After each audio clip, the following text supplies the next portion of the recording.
So we're getting ready to go to the airport and pick up Nikki. And we got team shirts. And we're going to wear them and see what she says. And we're going to totally be like, what? We always wear matching shirts. Let's see. Stephane, model your shirt. That's how I dress every day. I know. We look good. Okay, your world is about to change. Why is that? The 3 girls. Am I going to be dominated? Famous last words. I feel like we're in Hawaii. Oh yeah, our shirts are rocking. You're so dorky. Because everybody has the signs. What? What's wrong with our shirts? All together. Welcome to our All Together Passage series, a daily vlog taking you with us on our maiden voyage from France to Miami. We're on leg 2 to the Caribbean. Let's do this. Hey Stephane, explain what you're doing with the blow dryer. I'm working on Nikki's hair.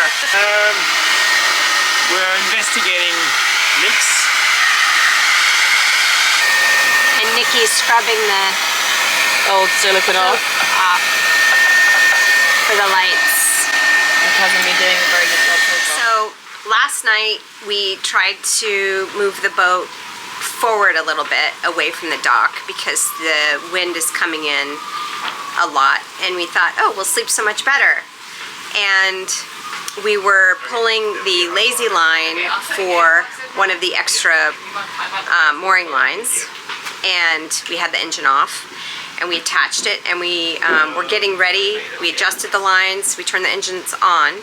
We were getting ready to attach the extra mooring line, and the prop grabbed it, and we immediately put the engines in neutral, and so now we're dealing with that.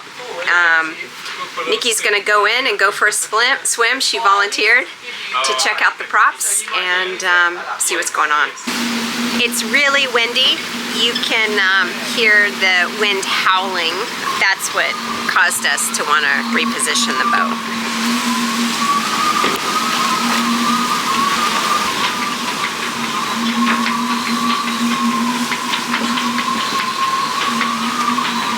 Yeah!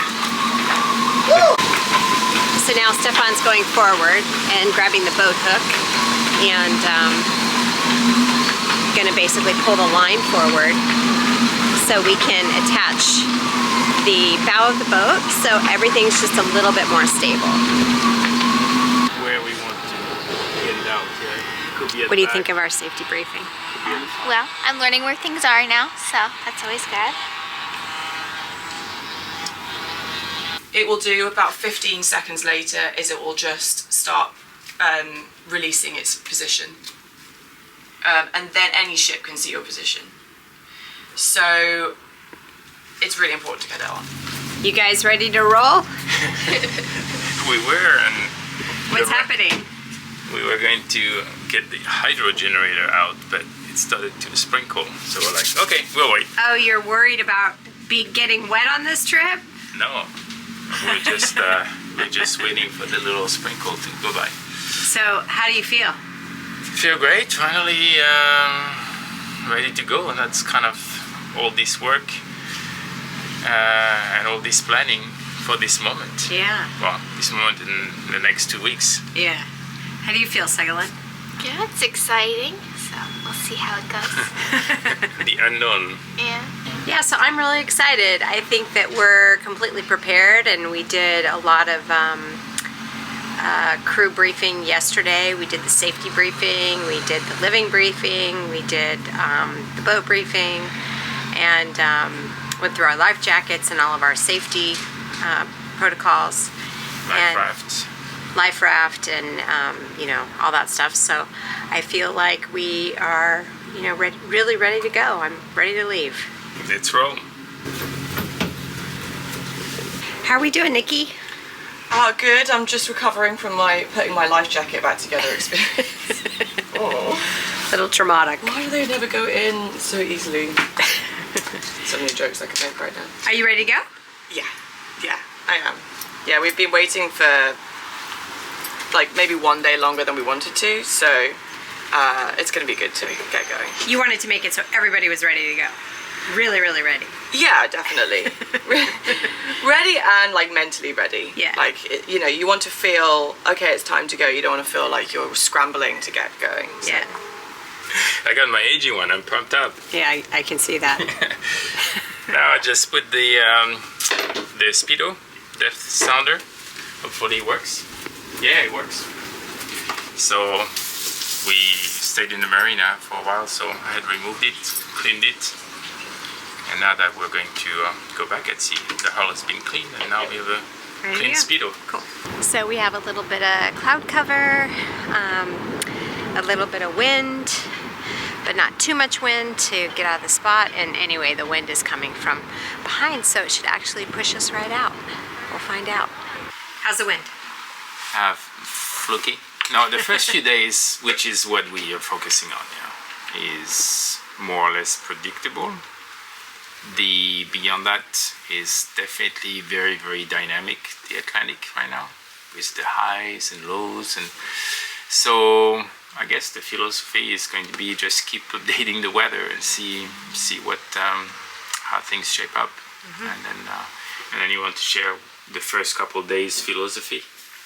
Yeah, first couple of days is, it's looking quite light close to Africa, the African coast, at least for the first day or so. So we'll probably head on a westerly tack maybe for the first day. But generally we're certainly not thinking about going on a northerly route. So we are going to be heading south.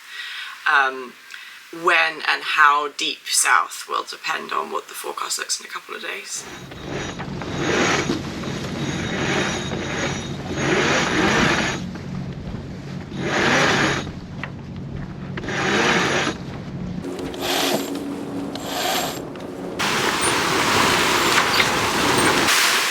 So we have the sails up and we're heading out.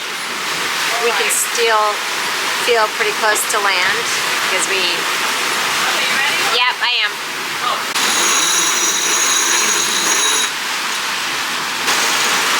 Putting an outboard lead for the Genoa.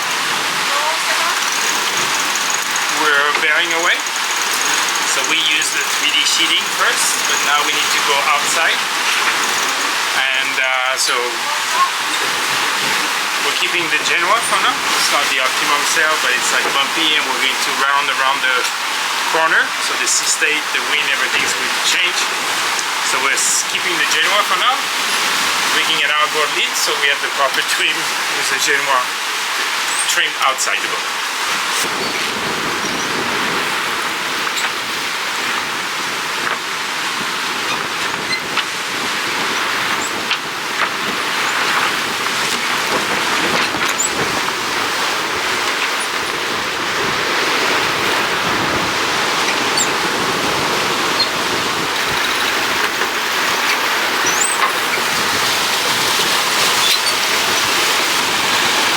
Our Watton Sea going.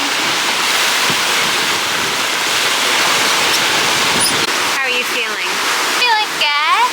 Got my little spot in the middle with the wind, so it's helping. Yeah. Just trying to find my sea legs. It's been a minute since my last used them. So yeah. You took like a Dramamine last night? Yep. You think it helped? I think so. Yeah. So yeah. It's always good just in case. Yeah. First day's not a good day to find out. Yeah, you know? exactly. So you needed it. Good. Okay. So we're going to change the clocks an hour back before we start watches. We have our watch schedule, and I think Stephane's up first because everybody knows he wants to tinker with the boat and be busy. I haven't even looked at it. I think you're an early watch. What are you doing over there? Making tea? Yeah. There's the fake tea, and then there's the real tea, apparently. Nikki's been a good influence on our tea choices. Good hydration and caffeine consumption on this boat. Yeah. She's drinking royal tea. Royalty. Yeah. Like royalty, get it? Somebody's You sharp. shouldn't have. So, any regrets? A little late now. I don't feel like I'm gonna swim back to land, so So you're committed. We're committed, yeah. Okay. So on to the adventure. I'm happy you're here. Okay, I'm glad to be here. I'm wearing my life jacket. Oh, good job. Thanks for pointing it out. And we're off. We're off to Martinique, or somewhere around Martinique. And we know the general direction. We don't quite know which route we're going to take. So we're weighing our options by staying not too far away from the ram line and keep getting some weather updates, and then we'll make decisions when we feel good about taking a turn. So why did our weather router initially have us pointing north? Because it's the fastest route. Theoretically, there's a lot of stuff happening with some low pressures coming. So if it gets light, but you have a wind from the beam, then you can still move fast. We are making we're outsmarting our weather router software by going south because we want to have the sun and the waves and the warm weather. Well, like I said, we're going to stay fairly close to the rum line, kind of the highway. And we'll definitely head south, but when we have a little bit more confidence that we can find what we're looking for south. It's very volatile, it's very dynamic right now. The high pressures, some low pressures, and everything is moving quite a bit. So if you're in the middle of this, well, lots of sail changes, a lot of reactivity to things, and you don't know if the high pressure is there and comes down on you. And I don't know, there's a lot of it's not well established. So if you wanted to race, maybe you would take that route because you can gamble it, but we're not in a racing situation. And so what do you think? How many days? What's your bet? 14. 14? What's your guess? I would say 14 is ideal. It already sounds like a lot to me, so fingers crossed. Then we get to spend some time on the wharf before I have to head home for school. Yeah. Yeah. I've got my baskets up. And I hope I have enough fruit and vegetables that are gonna last. Hanging up. I also have a bunch of root vegetables stored away. Melon, bananas, and more bananas, green bananas, apples, potatoes, eggplant. We have a freezer full of food in the Dometic. Ice cream. And Blue Reaver, this is AWEN, and we're just a sailing vessel on your port bow. Just checking you can see us because we have a floating distance of 0.3 miles. Give us AWEN, thank you very much. Have a nice afternoon. Standing by 16. It's changed. It's now 8 minutes and half a mile, which is fine, but it was like 8 minutes and 0.2 of a mile, which felt a bit too close. So, yeah, now it's changed course. so Stephane and Seglin bet their time, their distance, their number of days for the trip. Oh. So what do you think? Did you use your brain and the computer, or did you just wing it? Wishful thinking too. Okay, I'm gonna go with 14 days and 1 hour. It's good. I'm gonna go with 15 and a half days. Oh my goodness.